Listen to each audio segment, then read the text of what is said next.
잠언 13장 7절에서 13절까지 말씀입니다. 스스로 부한 채하여도 아무것도 없는 자가 있고 스스로 가난한 채하여도 재물이 많은 자가 있느니라.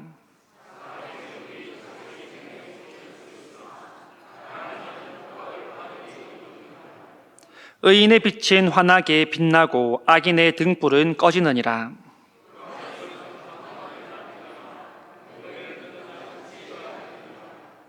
망령되이 얻는 재물은 줄어가고 손으로 모은 것은 늘어가느니라.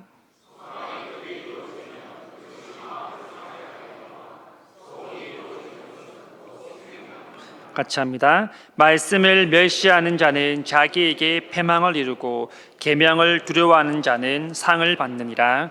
아멘. 우리 이렇게 따라서 한번 인사했으면 좋겠습니다. 가난한 부자가 됩시다. 네, 부자면 부자고 가난하면 가난한 거지 가난한 부자라는 게 무슨 소리일까 이렇게 궁금증이 생길 수 있을 것 같습니다. 먼저 어느 지독한 짠돌이 부자 이야기를 먼저 해드리려고 합니다. 평생 돈밖에 모르고 살던 한 남자가 이제 곧 임종을 앞두게 됩니다. 그는 죽어서도 이 아까운 돈 많이 벌어놓은 그 재산을 두고 가기 아까워서 아내에게 유언을 남기게 되는데요. 이렇게 남깁니다. 여보, 내가 죽으면 내 모든 현금을 관속에 전부 다 넣어 주십시오. 그래서 내가 하늘나라 가서도 꼭 그 돈을 내가 쓰겠소 라고 그렇게 유언을 남기게 됩니다. 남편은 이 남은 돈을 아내한테 자식에게 주는 것이 아니라 본인이 다 가져가겠다라고 그렇게 유언을 남긴 것이죠. 본인이 힘들게 번 것도 또 살아가면서 그것을 다 쓰지 못한 것들도 아쉬웠기 때문입니다. 어느 날 그가 세상을 떠나고 장례식이 열리게 됩니다. 하객들이 지켜보는 그 가운데 이 아내는 약속대로 남편의 관에 한 상자를 집어넣게 됩니다. 그리고 장례가 끝난 후에 친구가 놀라서 묻습니다. 아니 정말 그 많은 돈을 다 간속에 넣었니? 그 아까운 돈들을 이라고 이렇게 묻는 거죠. 그러자 아내가 대답합니다. 당연하지. 남편이 다 갖고 싶다잖아. 유언이잖아. 그 대신 이 남편의 모든 현금을 내 계좌로 입금한 뒤에 그 금액만큼 종이에 수표를 써서 관속에 넣었어. 죽어서 곧 현금으로 바꿔 써라고 그렇게 이야기를 했다고 합니다. 이 이야기는 한편으로 우리가 웃음이 나지만 또 한편으로는 또 씁쓸한 이야기이지 않습니까? 아무리 많이 가지고 있어도 정작 필요할 때 쓸 수 없다라면 그것이 무슨 소용이 있겠습니까? 그것만큼 가난한 인생도 없을 것입니다. 오늘 본문 13장 7절은 바로 이 역설에 대해서 말씀하고 있는데요. 먼저 7절 말씀입니다. 스스로 부한 채하여도 아무것도 없는 자가 있고 가난한 채하여도 재물이 많은 자가 있느니라. 여러분, 우리는 세상의 기준이 아니라 하나님의 기준에서 얼마나 부유함을 가지고 계십니까? 세상의 부유함과 하나님 나라의 부유함은 다릅니다. 세상의 잔고와 하나님 나라의 잔고는 다르다라는 것이죠. 본문 7절에서는 이 부유한 빈자와 가난한 부자에 대해서 잘 설명을 하고 있습니다. 7절 전반절 말씀입니다. 스스로 부한 채하여도 아무것도 없는 자가 있고, 이 본문에서 부한 채하다라는 말은요, 이 미트아세르라는 히브리어 단어입니다. 뜻은 스스로 부자로 만들다 또는 부자인 것처럼 가장하다, 흉내내다 그런 뜻이 담겨 있습니다. 다시 말해서 겉은 화려하고 번지르르한데 이 알맹이가 껍데기만 남아있다라는 것이죠. 요즘 SNS를 보면 이 명품 가방, 외제차, 값싼 보석들을 가지고 사진을 찍어서 올리는 그런 사람들이 많이 있습니다. 자기 과시용이 사진 것이죠. 자기가 가진 것을 보여주기 위해서 또는 나는 이런 사람이라는 것을 나타내 보이기 위하여서 때로는 통장에 잔고를 찍어서 올리는 사람들도 많습니다. 또 한편으로는 많은 사람들이 본인 것이 아닌 다른 사람의 명품을 빌려서 찍거나 또는 다른 사람 외제차 앞에서 사진을 찍어서 마치 본인의 차인 것처럼 그렇게 올리는 사람들도 많이 등장을 했다는 겁니다. 왜 그렇게까지 사람들은 보여주려고 하겠습니까? 무시당하기 싫고 비교당하기 싫기 때문입니다. 하지만 이 본문은 이러한 부유함은 결국 하나님 앞에 섰을 때 아무것도 없는 자와 같다라고 말씀합니다.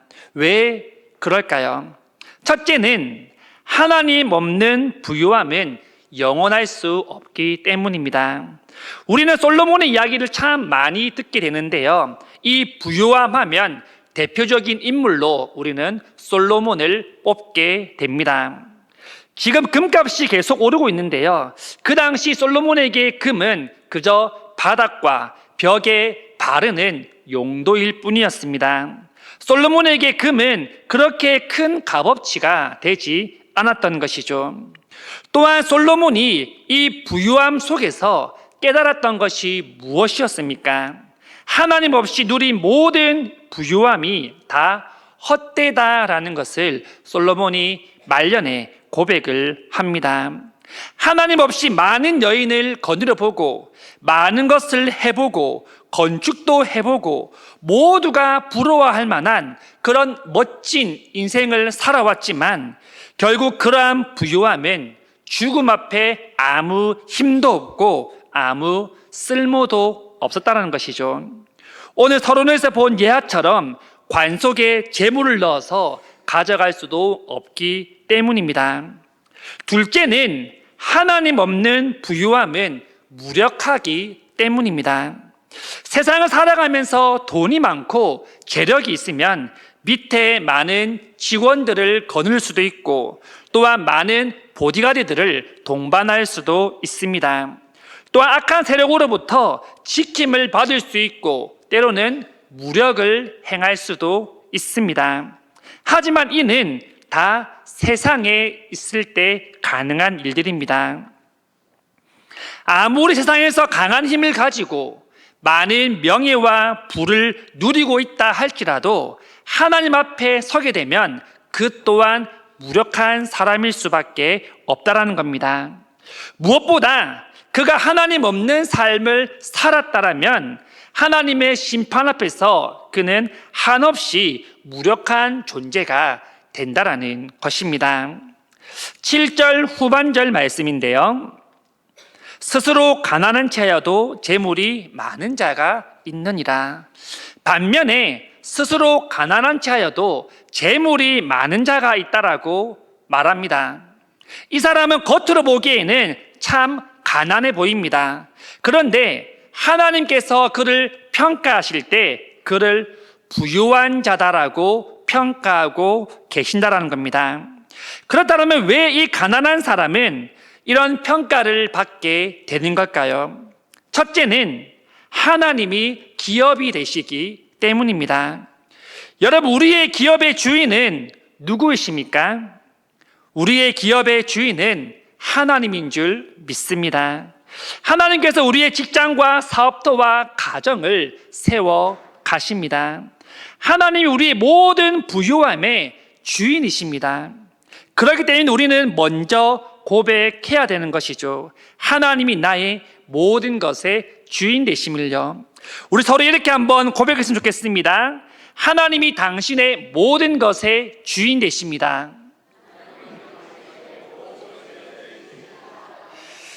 네, 사실 기분 나쁠 수 있습니다. 내 돈은 내 거고 집도 차도 재물도 다 피땀 흘리고 일궈낸 내 재산인데 내가 주인인데 그렇게 우리는 생각할 수 있다는 것이죠. 하지만 하나님께서 허락하지 않으신다면 우리는 단 하나도 가질 수 없습니다.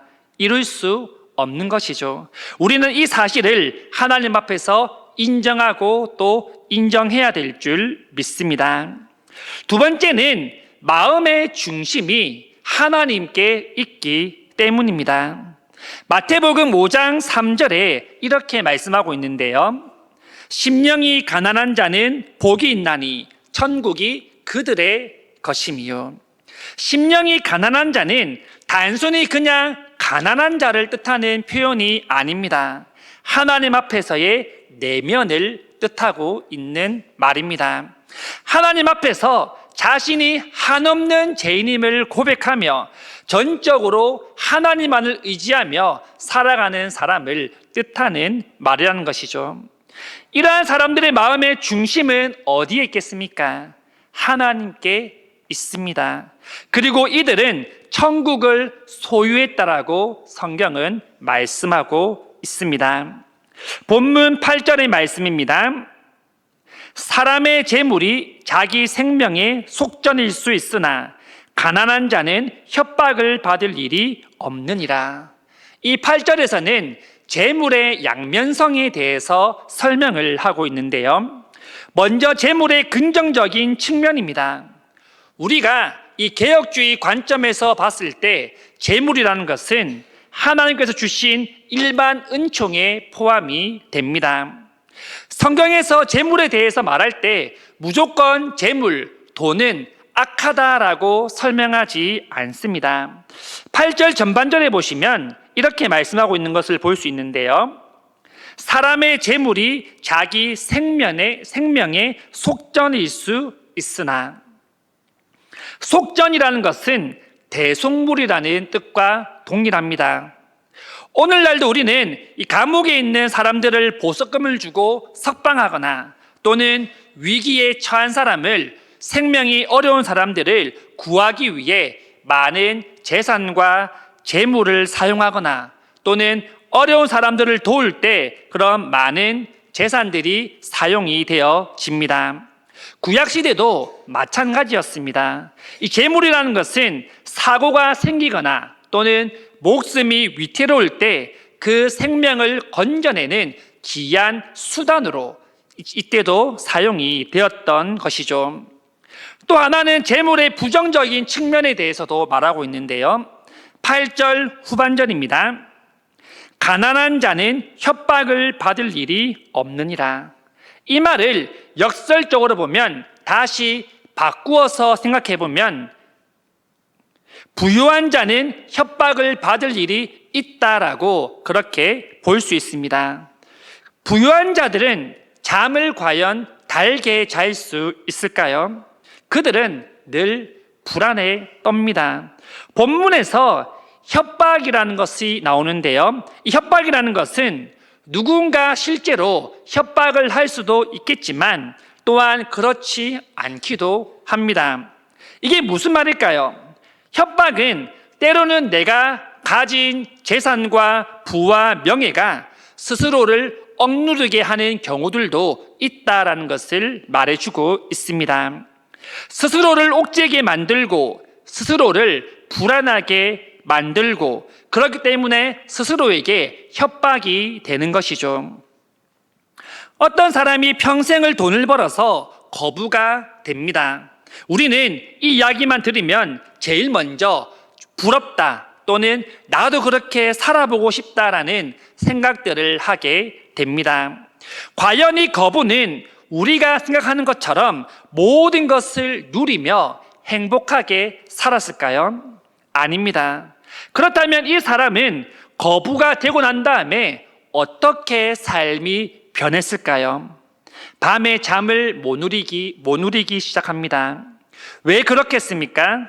도둑이 될까봐 불안해서 잠을 잘 못 잡니다.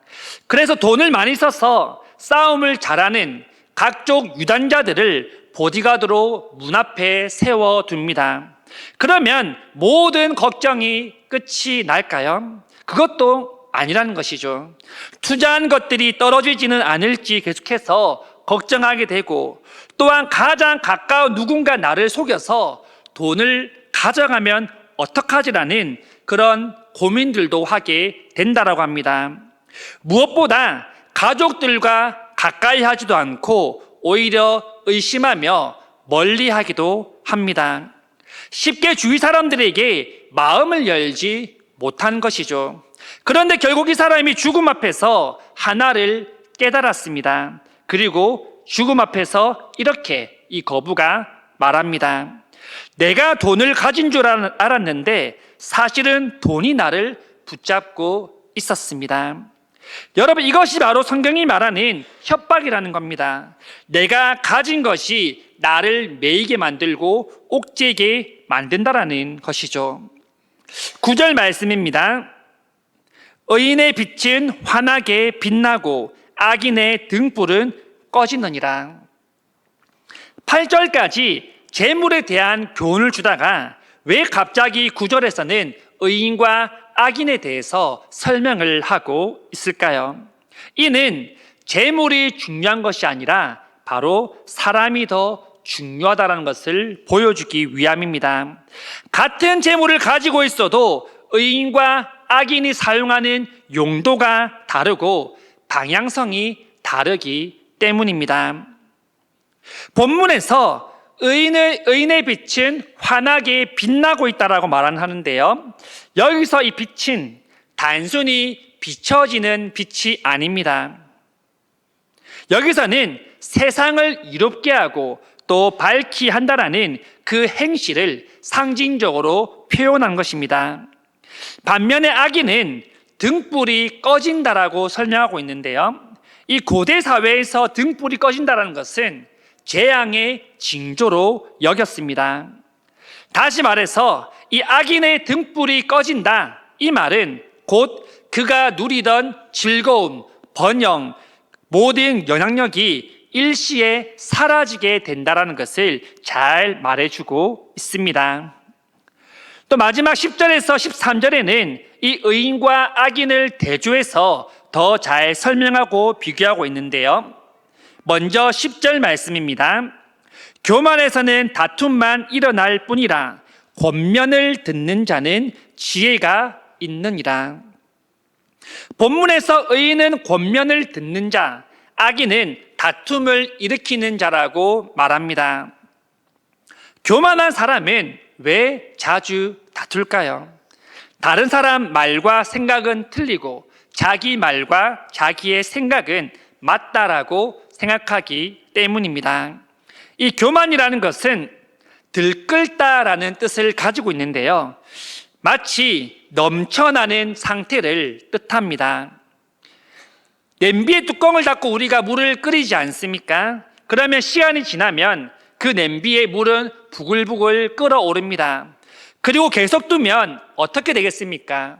냄비에 있는 물이 뚜껑을 밀어내고 흘러나오기 시작합니다. 그리고 곧 넘쳐납니다.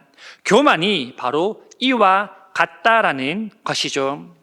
반면에 권면을 듣는 자는 반대로 말하면 자신의 주장을 내세우지 않는 사람을 말합니다.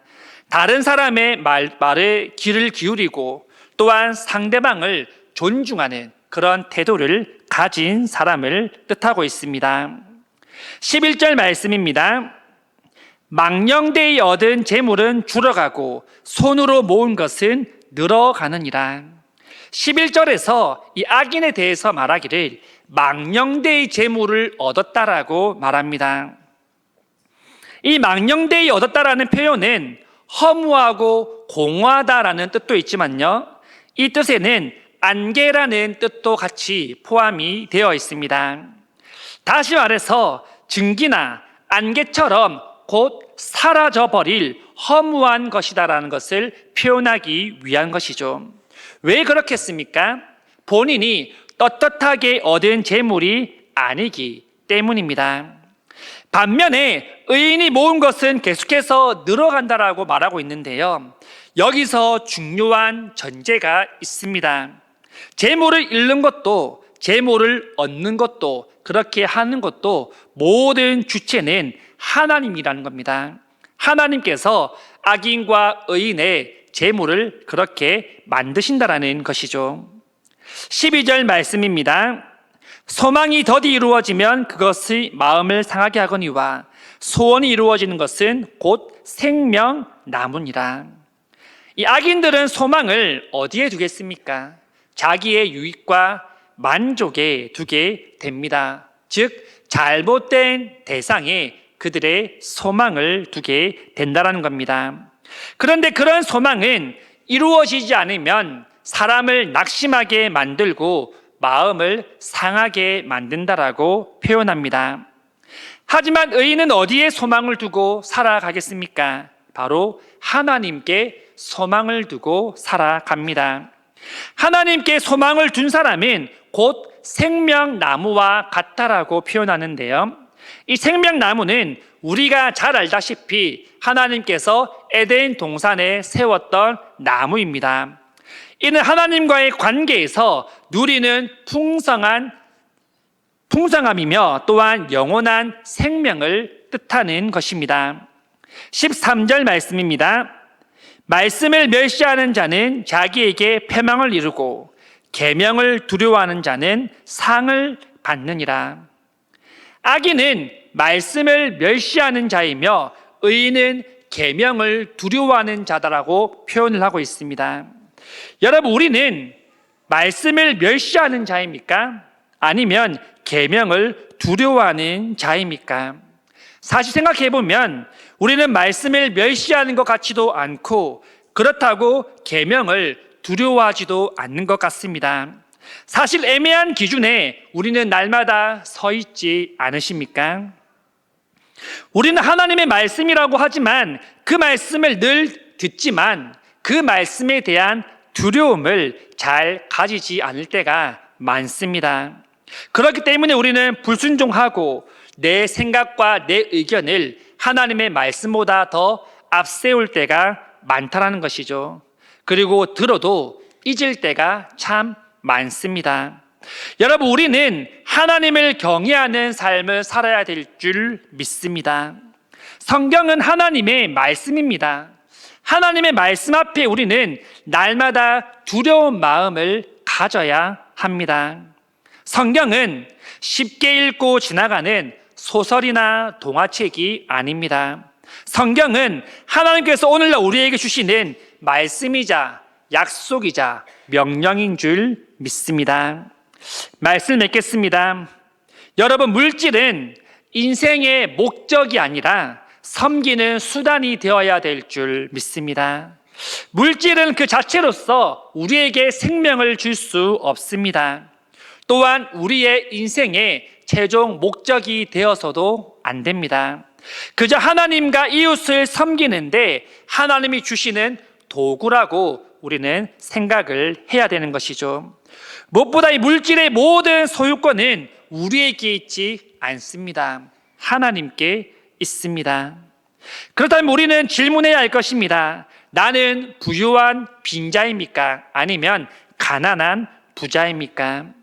나는 하나님 없이도 다 할 수 있다, 괜찮다라고 생각하며 살아가는 사람입니까? 아니면 하나님 없이는 아무것도 할 수 없다고, 하나님 없이는 살 소망이 없음을 고백하는 사람입니까? 여러분, 정답은 성경에 분명히 나와 있습니다. 우리는 하나님 없이는 한순간도 살아갈 수 없는 존재들입니다. 우리에게는 그런 능력이 없습니다. 그렇기 때문에 우리는 한순간에도 하나님을 놓아서는 안 됩니다. 붙잡아야 될 것입니다. 떨어지지 않기 위하여서 악착같이 하나님 앞에 매달려 있어야 될 줄 믿습니다. 그리고 우리는 하나님의 말씀을 두려움으로 읽고 그 말씀을 붙잡고 살아야 합니다. 모든 성도님들이 하나님을 기업으로 삼고 또 하나님 우리의 삶의 주인 되시며 또한 목적 되심을 고백하며 살아갈 수 있기를 주님의 이름으로 축원드립니다.